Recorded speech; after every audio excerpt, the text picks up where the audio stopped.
the fear of death is that we are afraid about the fear of the death.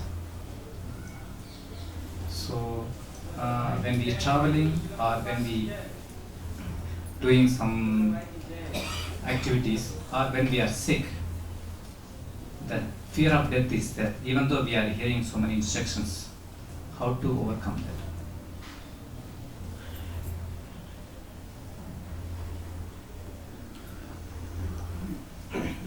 Hare Krishna, Maharaj. Maharaj, I have heard you many times, and the way I have heard you narrating the pastime of Srila Prabhupada, I felt that it's not just the various lessons you learned from Srila Prabhupada and the beautiful way you have imbibed those teachings in your life, but I felt a very strong attraction and attachment in your heart to Srila Prabhupada through certain incidences that you've shared. And I was really always wondering in my heart that how, Maharaj, you have cultivated such attachment to Srila Prabhupada.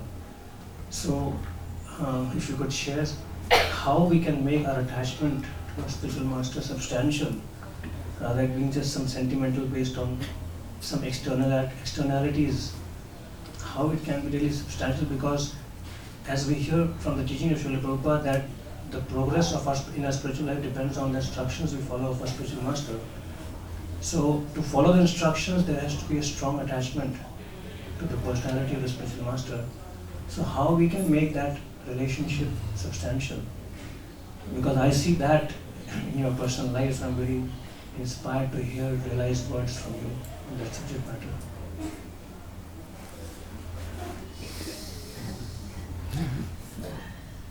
Well, that's a good question.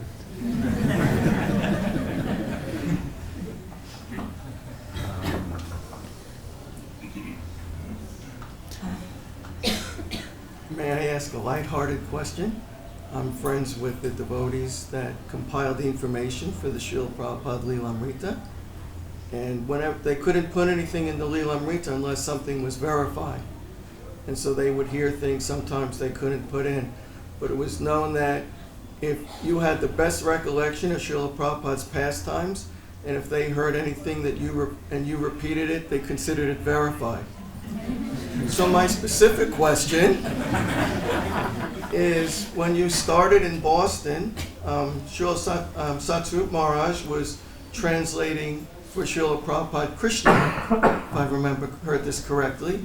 And so every day, Satsvarup Maharaj would give class on Krishna book. And this was the first time you were hearing Krishna book based on the timetable of his class by Srila Prabhupada's translation. So what was the feeling like hearing Prabhupada first talks of Krishna book? Okay.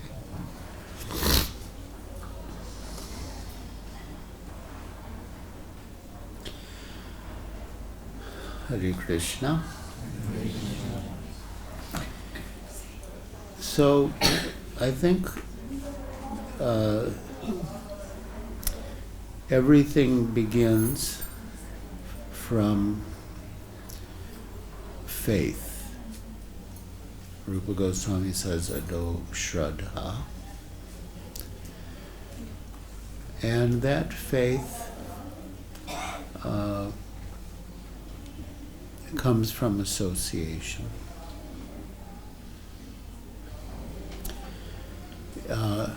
In my case, Microphone. If it's between here and here, it's the best. sorry, It should be between your lip and your chin. where is it now?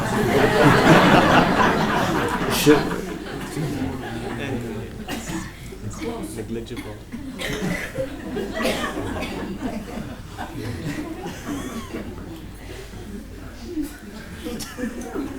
Okay.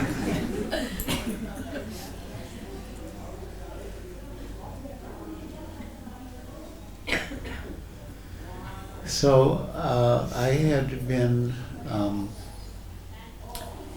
searching for a spiritual master, and when I first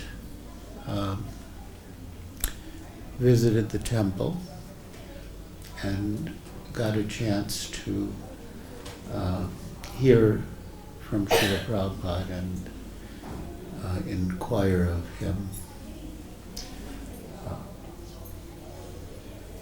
He was different from everyone else I had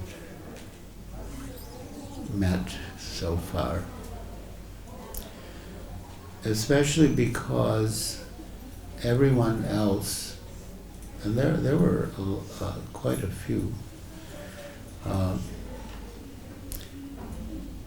was more or less an impersonalist, and Srila Prabhupada was the only one who really said that we are not God, but we are eternal servants of Krishna. And it was a long search. One devotee in England who had also gone through a long search and then eventually came to Srila Prabhupada, commented that the children in ISKCON who grow up with Srila Prabhupada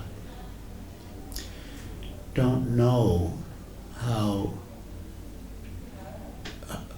difficult a search it was to come to him. They just take him for granted as he's there. And of course, as His Holiness Swami also often says, that these young people are born in the Hare Krishna movement, but they haven't joined the Hare Krishna movement. They have to themselves decide to join. So,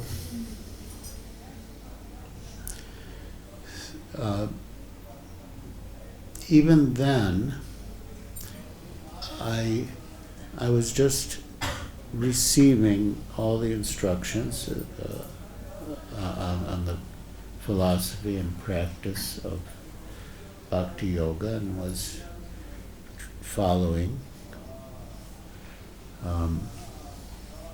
But it was later in Calcutta when I had a conversation with Tamal Krishna Goswami that things took on a little different perspective. Things were seen from a little different perspective. What he said was that, and he was speaking from his realization, I could understand, that the secret of success in spiritual life is to serve the spiritual master, follow the orders of the spiritual master. And at that stage, all the different instructions, attend Mangal Arati and then the morning program, chant 16 rounds, study the books, do service, distribute books, speak about Krishna. They all became seen through the lens of service to the spiritual master. And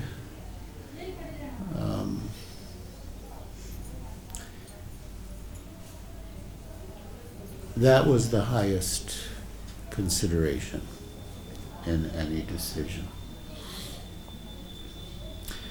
So now, somehow, by this question, we've come to the time when Srila Prabhupada first came to Vrindavan with his disciples. Srila Prabhupada had completed the first Delhi Pandal, and he was planning to come to Vrindavan with his disciples. At that time, Srila Prabhupada had received an invitation to go to Madras. And he understood that there was a motive behind the invitation. Because in Bombay, there was a couple, Dr. Bali, C. Bali, and his wife, Vaijayanti Mala, who was I guess a Bharatanatyam dancer. So they had a large property in Madras that they wanted to offer to Srila Prabhupada to purchase. So anyway, Srila Prabhupada wanted some disciples to go in his stead while he went to Vrindavan. And I knew that almost all the other devotees wanted to go to Vrindavan, and they were attached to the idea of going. And I had this idea, stemming from the conversation with Tamal Krishna Goswami, that the secret of success in spiritual life is to serve the spiritual master and please the spiritual master. So I offered to go. And as a small party of 4 devotees went.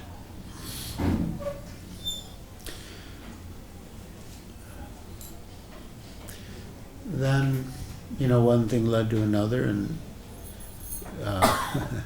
Srila Prabhupada got the land in Juhu, Bombay, and we were under constant attack, really. And in the meantime, devotees were going to Vrindavan from time to time. And I never went because I just felt like there's so many enemies, and if I leave they could attack in some way or another. They were attacking on so many fronts. And so I kept thinking I just better stay in Juhu. But after a while, it occurred to me maybe I'm exaggerating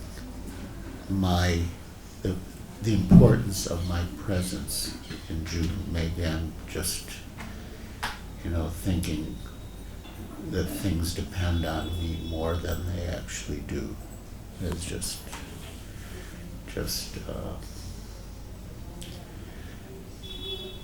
giving myself some, feeling needed, feeling I was needed. So I thought, all right, so many are going and coming, so I'll go for 4 days. And so I walked by where, just where Prabhupada's room is here. And he saw me through the window. But I didn't see him, and he didn't, but he noticed through the window. And he said to his secretary, what's Giriraj doing here? He can never leave Bombay. So the secretary came and told me, and I was like so mortified. Instead of staying for 4 days or 3 days, I left after 2 days.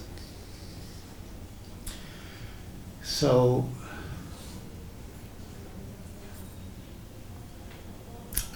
I guess it was based on faith. I just had faith that if I, like, Yasya Prasada, Bhagavat Prasada, that if I please Srila Prabhupada, I would please Krishna.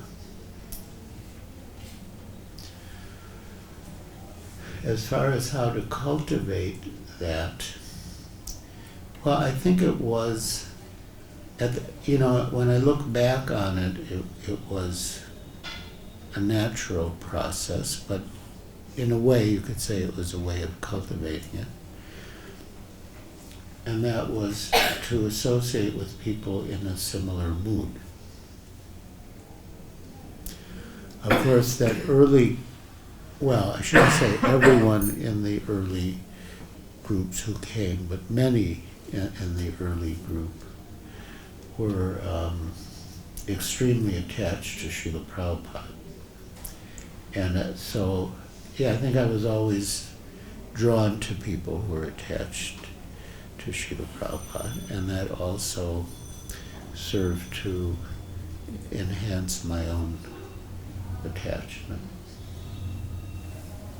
Even now, it's the same process.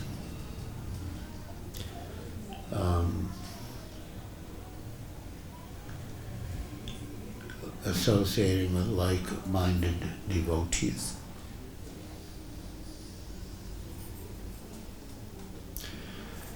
There was another exchange with Tamal Krishna Goswami in which, this was after Srila Prabhupada left, and he was saying that there are some devotees who feel that they that if they go outside of ISKCON, they can reach to higher levels faster. And Tamal Krishna Goswami was very staunch in his words that even if I have to work harder to get this perfection, whatever level of advancement, to get it through Srila Prabhupada, I'd rather do that than to go somewhere else to get it. And I had a similar conversation, but with a slight elaboration, with His Holiness Sachinanda Swami. That year he was doing a severe Namvrat during Kartik. And he didn't have much time for anything else. But I was not meeting him often, and I wanted to have a little time with him, and so he agreed, set aside a certain amount of time. So the first thing he described was his own effort in his chanting. He said that it's like he was knocking on the door, but the door was not opening. And finally he thought that the way to, get the door to open was to do humble service. selfless service. So he so he decided to get up in the middle of the night and sweep the area of the Kund. If he had done it when there were other people there, they probably would have said, "Oh, that's so wonderful what you're doing," and then it would have just aggravated his false ego and it would have just defeated the whole purpose. And he said that it worked. He said when you're in the company of devotees, there are many ways to engage your mind. But when it's just you and the holy name and no one else, then the reality of your consciousness or the reality of the status of your relationship with the holy name is all that you see. And then, many things become exposed. But after taking up that humble, selfless service, he found that the door open. And then he brought up the other point, that there are devotees who feel that they need to go out of ISKCON to get, higher knowledge, higher teachings, higher realization.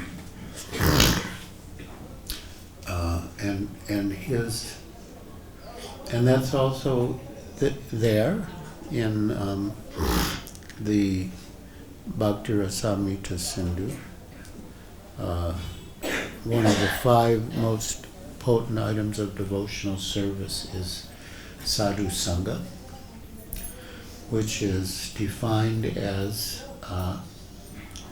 svajatiyashe snigde sadhu sangha satovari, that one should associate with devotees who are more advanced and who have a similar affection for the Lord.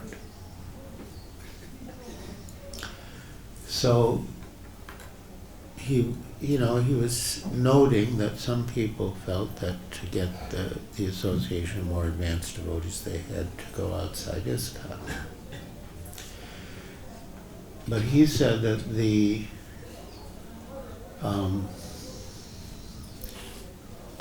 associating with more advanced devotees can be fulfilled within ISKCON if you have that humble mood,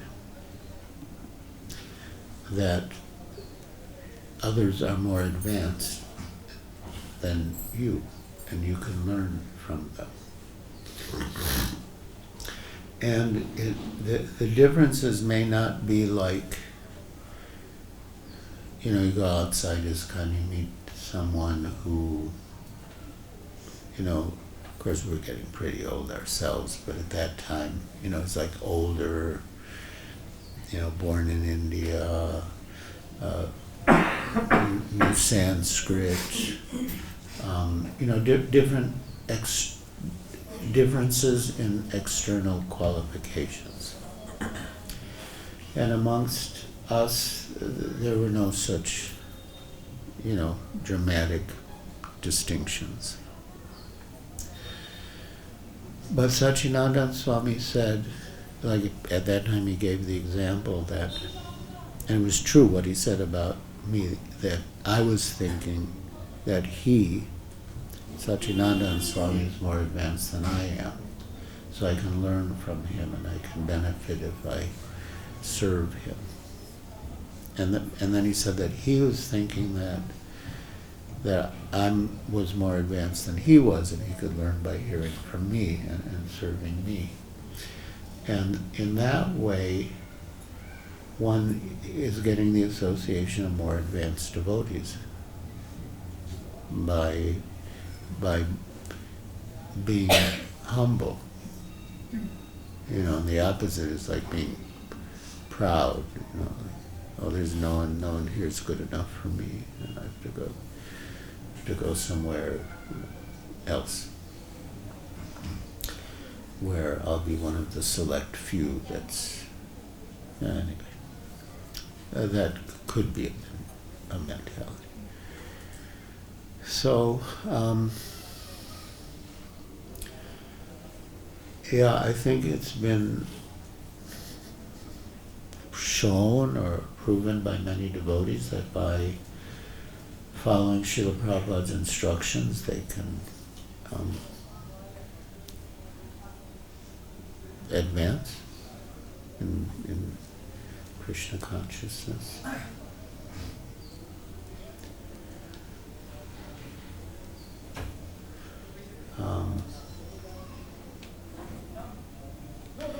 I happened to be in Mayapur recently on Srila Bhaktisiddhanta Saraswati Thakur's appearance day.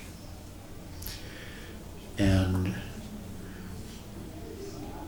Hari Vilas Prabhu gave the class, and it was a wonderful class. And in the class, he really spoke about Srila Prabhupada's faith in Srila Bhaktisiddhanta Saraswati Thakur, how that was what made him, that was what defined him.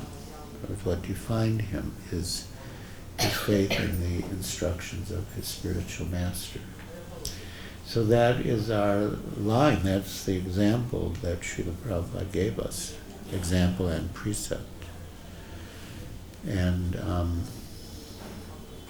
how if one just surrenders to the spiritual master, and Srila Prabhupada talks about it in his books and in his letters and in his conversation, that one surrenders to the order of the spiritual master, the mission of the spiritual master, all help will come.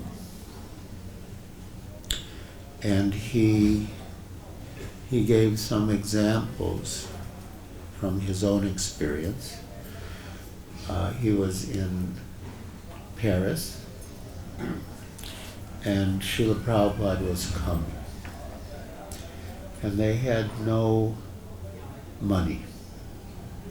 They literally had no money.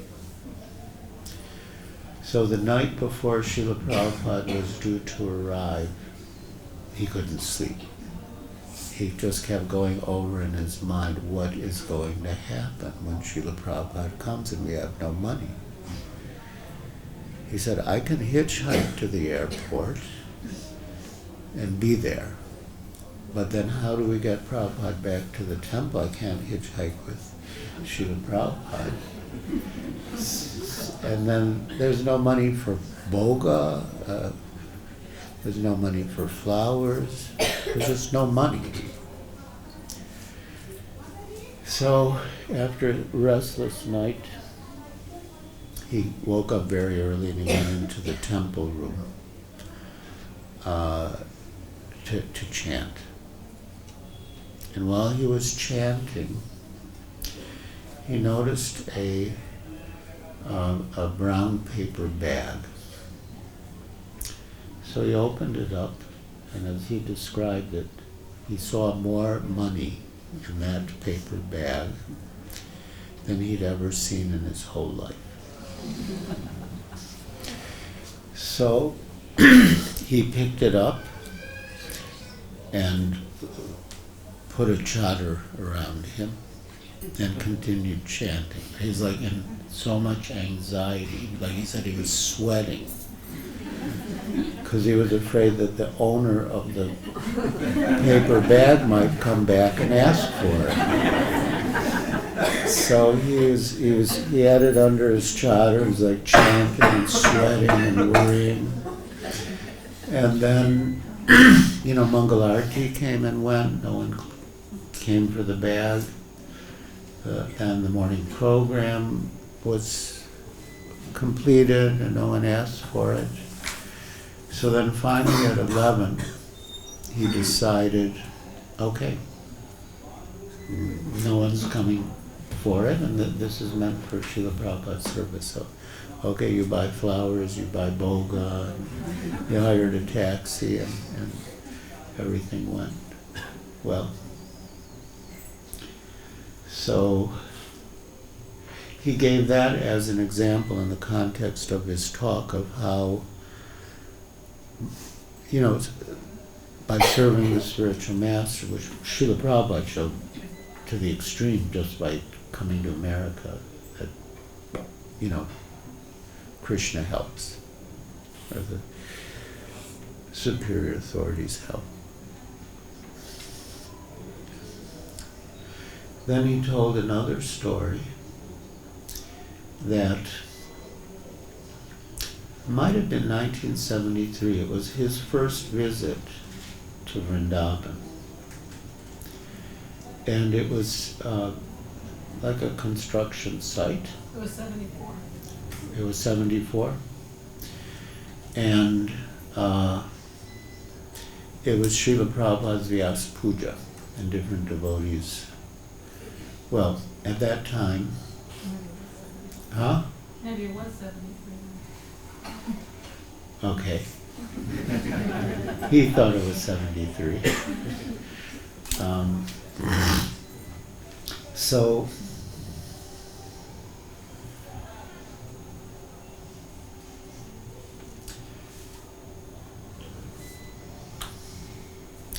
So at this program, there was an initiated disciple of Srila Bhaktisiddhanta Saraswati Thakur who had been sent to the West, to England, to preach.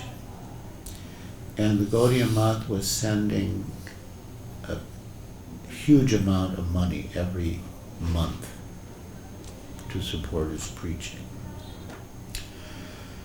And they didn't really do much.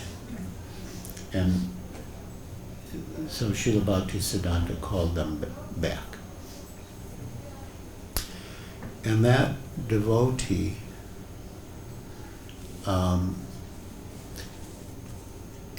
it wasn't just that he failed to achieve much, but he actually had developed a mentality that Srila Bhaktisiddhanta didn't really understand what it's like in the West, and the approach that he had given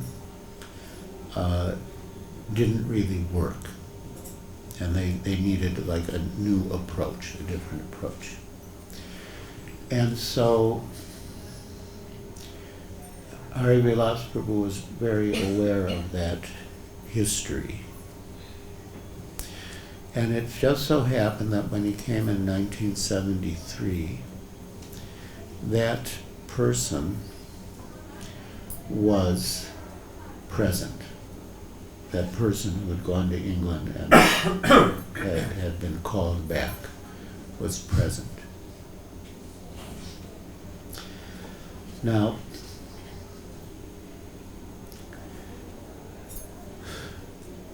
the devotee who was speaking was named Gargamuni.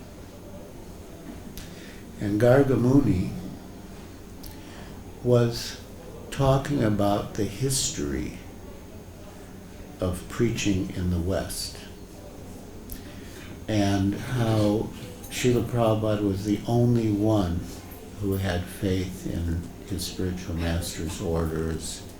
It actually, crossed the ocean and it actually brought people to Krishna consciousness. And Hari Vilas Prabhu felt very uneasy that he's speaking like in such a blatant way in the presence of this person. And he kept looking at the person, and the person was like very stoic, like no change of facial expression at all, at any stage. Even when Gargamuni made the most powerful statements, he looked just expressionless, no change. But when he looked at Srila Prabhupada, he saw that Srila Prabhupada was smiling and beaming and relishing.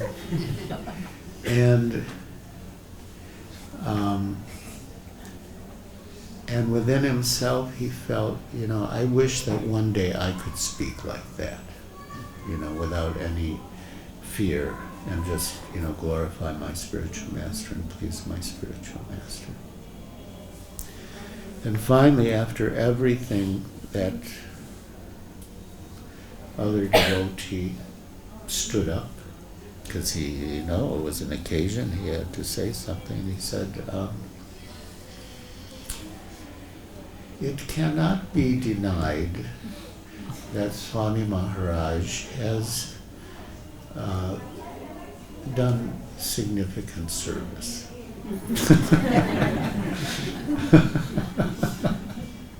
So somehow or other he had to come out and say something. And I feel that, Hari Vilas Prabhu's desire that he wished that someday he could speak like that, I think that was actually fulfilled on Srila Bhaktisiddhanta's appearance day. The way he spoke in the temple. Now it just so happens that Srila Gaura Govinda Swami Maharaj left his body on the same date, Titi, Srila Bhaktisiddhanta Saraswati's appearance day. And the next day, so as not to interfere with the celebrations for Srila Bhaktisiddhanta Saraswati Thakur, they had a memorial program for Srila Gaura Govinda Swami Maharaj in the community hall. And a disciple of his named Madhavananda Das was like the master of ceremonies. He mentioned how Gaura Govinda Maharaj had told him that he had 3 goals in ISKCON. One was to show that everything is in Srila Prabhupada's books. 2 was to preach to the preachers. Now this is quite unusual. Srila Prabhupada had actually instructed Gaura Govinda Swami Maharaj to preach to the preachers. In many other cases, Srila Prabhupada would instruct the devotees to approach new people, or even to train the new people who came. But there's a right to preach to the preachers. Because he said when he saw like the older devotees like that fall victim and leave, it caused great pain in his heart. And his third mission was to show that you can get everything in ISKCON. And so he had that faith. And he realized, the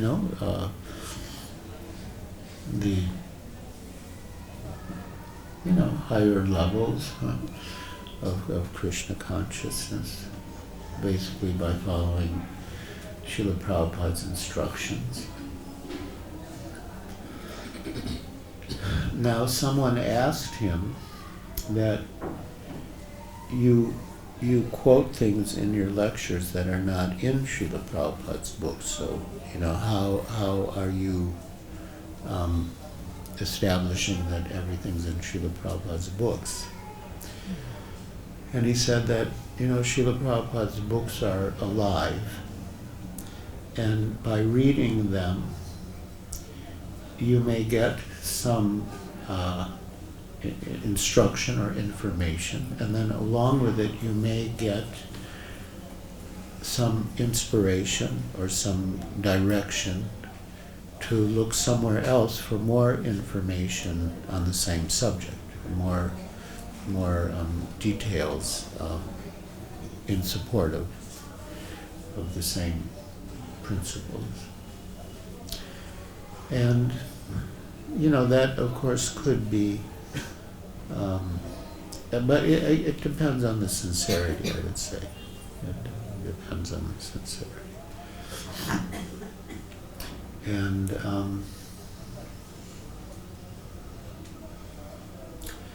so, as far as this Siddha Deha, well, there are two, broadly speaking, you could say there are two approaches. Actually, this could be a little technical and not necessary, but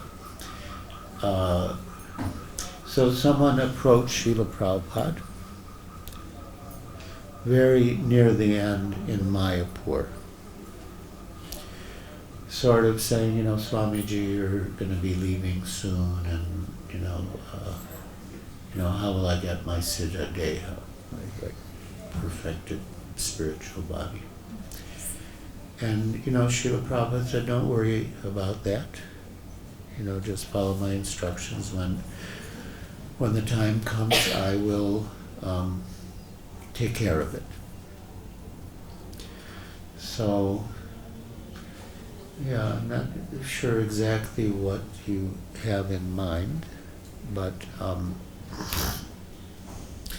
what Srila Prabhupada emphasized was Nitya Siddha Krishna Prema, that love of Krishna is eternally established within the heart, and by chanting and hearing about Krishna, that love is awakened. It doesn't have to come from some other source. So,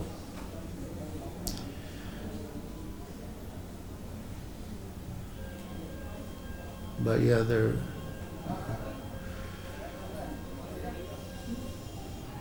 but the other day I just read a very nice letter from Srila Prabhupada in which he was saying that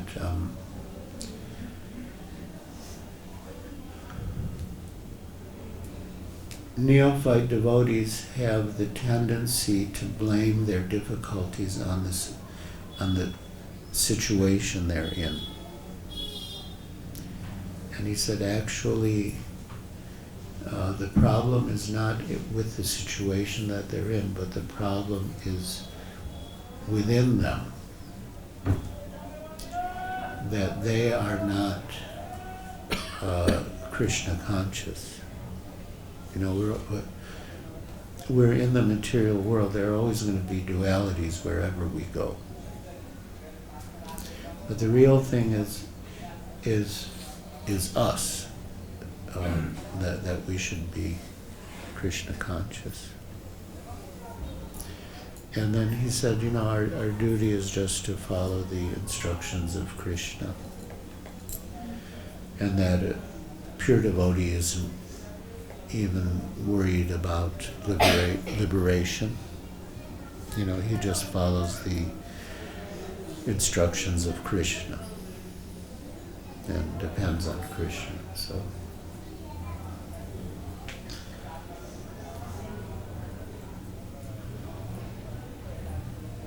but I would say this is the process. You mentioned Sambandha Gyan, and that is necessary. We should read Srila Prabhupada's books. I think that's the main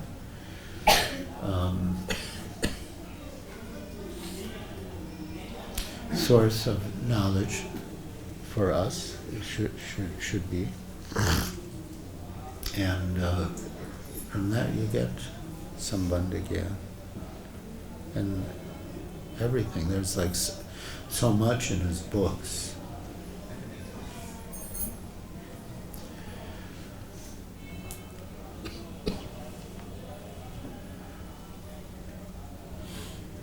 Like ones that have, as a very new devotee, I mean, but some, I'd heard, you hear things. So I'd heard that Srila Prabhupada had said that the only price that you have to pay to become Krishna consciousness is the eagerness to become Krishna conscious. It's sort of a paraphrase of Rupa Goswami's verse. So I asked Srila Prabhupada, it was like we had just come to India. So it was an outdoor program and Srila Prabhupada was sitting on an elevated seat and I just raised my hand and I said that I heard that you had said that the only price we have to pay to become Krishna conscious is the eagerness to become Krishna conscious. So, does that mean we still have to read books?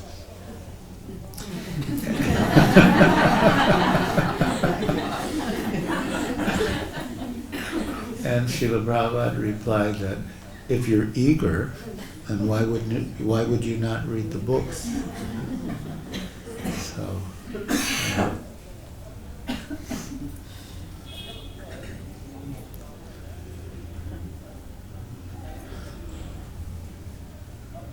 but yeah, from information we've gotten of devotees who have approached the time of death, some of them were getting revelations as to what their position in the spiritual world was, what their service in the spiritual world was. Even devotees who may not have been like prominent leaders in ISKCON, but of course they were very sincere and they were in the mood of humble service, selfless service. I think there are many examples, many, many, many examples.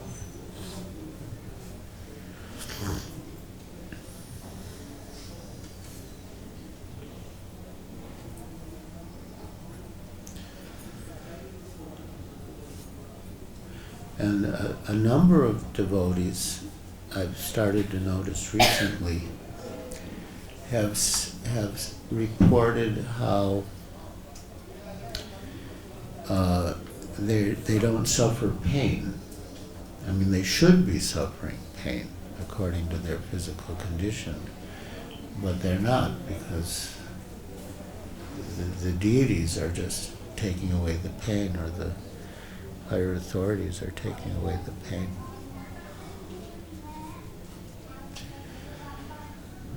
So that is a big subject,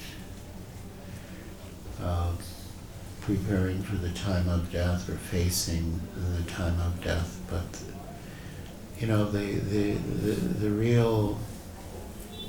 the best way to do it is to just be so attached to Krishna that the external changes are not so significant. And it's just like that same letter that Srila Prabhupada wrote about the external circumstances. It's just a variety of an external circumstance. But I mean, it is natural, and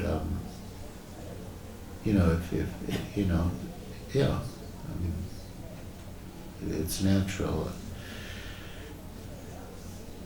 But yeah, if one really is fixed or desirous of being fixed, Yeah. Krishna helps.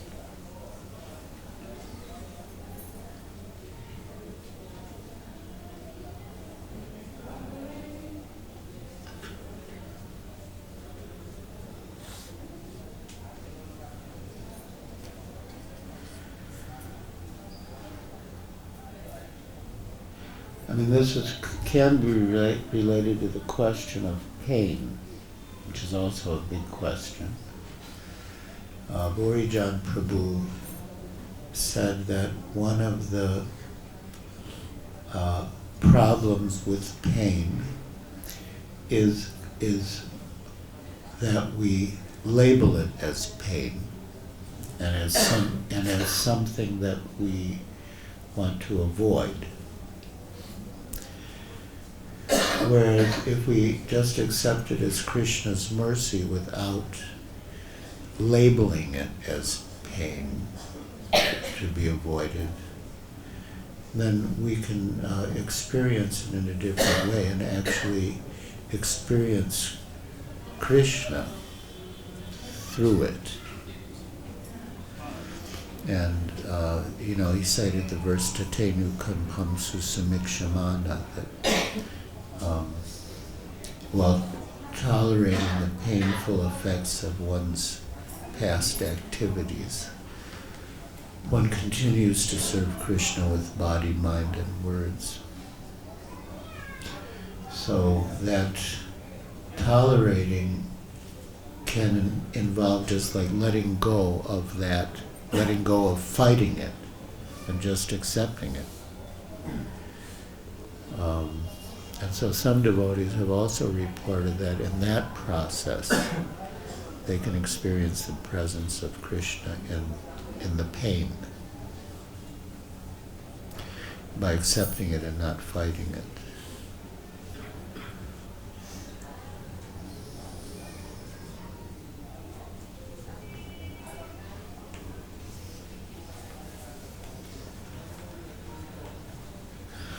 Have I missed something, or do we want to? Krishna book. Yes, about the Krishna, Prabhupada's Krishna first. Oh yes. Yes, very good.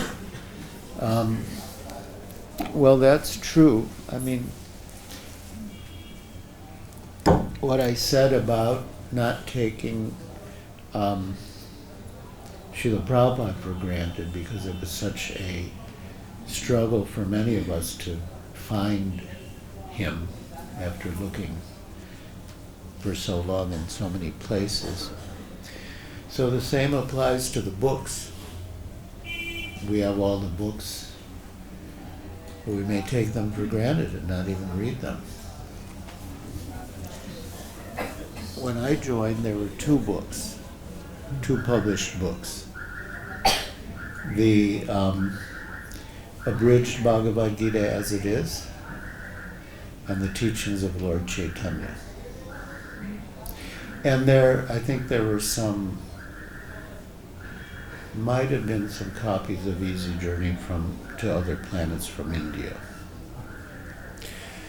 But so Satsvarupa Maharaj was getting the Prabhupada's dictations of the Krishna book, which are available now. And he would transcribe them, and then he would tell us about what he had transcribed or read. He would read to us, and it was really a gripping story because we'd never heard any of it before. And the way we were hearing it, or maybe it was the way Satsvarupa Maharaj was experiencing it and reading it, but anyway, the whole thing seemed to be building up to Krishna's killing Kamsa. Like the whole Krishna book was leading up to that. And So, kept reading different pastimes, and then we were like getting closer and closer, and then finally it was like, Krishna going to Mathura. And it was like really gripping. It was like, of course we didn't have any furniture, but it was like sitting at the edge of your seat, sitting at the edge of your seat just waiting for what would happen. And we never knew exactly how much would be in the next installment, because Prabhupada's dictation, he was pretty regular, but and we didn't know what was coming either, so it was like, whatever came, it was like a total revelation. And then when it came to that, we knew we were like coming close. And then when Prabhupada actually sent the dictation for the killing of Kamsa, it was like, that was it. The climax. Yeah.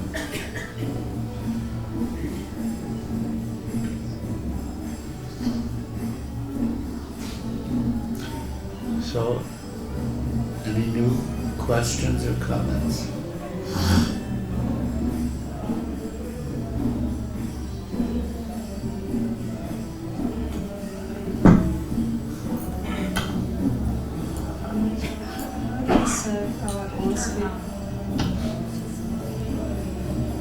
How do we serve our own spiritual master while living in the temple? While living in the temple? With many authorities, spiritual master also.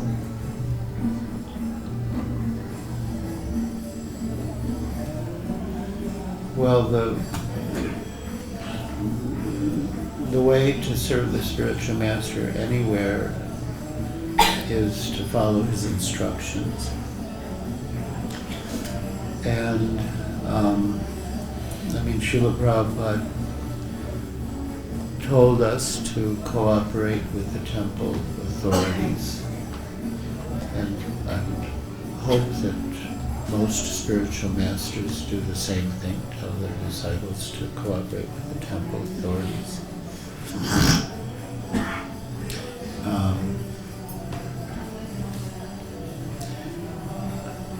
The main problem comes from our minds, that we, like Srila Prabhupada discusses this point in relation to the followers Advaita Acharya, or the sons of Advaita Acharya, that there were two groups, those who followed his instructions and those who didn't follow his instructions. And then in the purport, Srila Prabhupada related that to the followers of his Guru Maharaj, Srila Bhaktisiddhanta Saraswati Thakur, that there were two groups, there are two categories, those who followed the instructions and those who didn't. And he made the point that one should not infiltrate materially concocted ideas in devotional service. There could be some followers who, that's the basic idea. And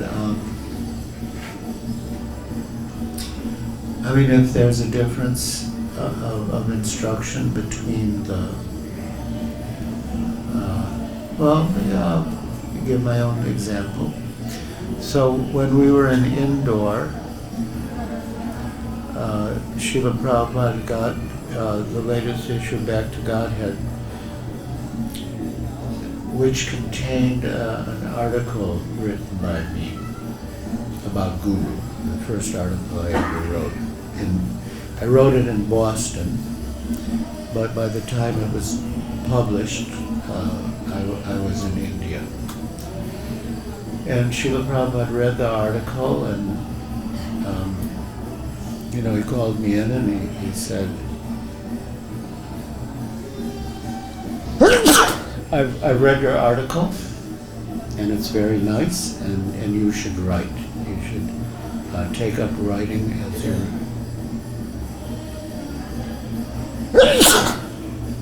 as your main business.